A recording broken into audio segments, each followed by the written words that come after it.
Karugtong ng kwento ni Lolo Simon at ng gintong kabaong sa ilog.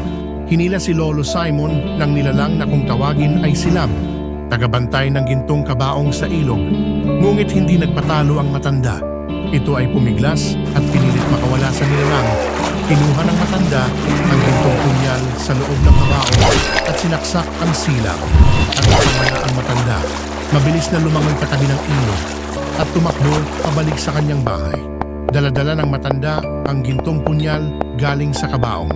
Kinabukasan, nang magtanong si Lolo Simon sa mga nakatatandang tao at manghuhula, natuklasan niya na ang gintong kabaong ay may sumpa.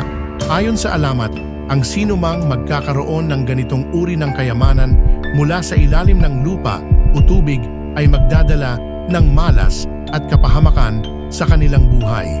Napagpasyahan ni Lolo Simon na ibalik ang gintong punyal sa lugar na pinagmulan nito.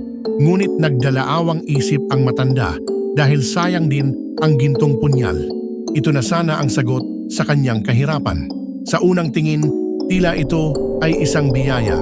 Ngunit hindi nagtagal, nagkaroon ng mga hindi magandang bagay na nangyari. Sa isang gabi, pagkatapos ng kanyang pagkatuklas, nagkaroon ng matinding bagyo na puminsala sa kanilang bayan. Kasunod nito, nagkaroon ng mga sakuna at hindi pagkakaintindihan sa komunidad. Matapos niyang ibalik ito sa ilog, unti-unting bumalik sa normal ang kalagayan ng bayan at humupa ang mga sakuna. Mula noon, nagkaroon siya ng mas malalim na pag-unawa sa halaga ng kayamanan at ang tunay na halaga ng buhay.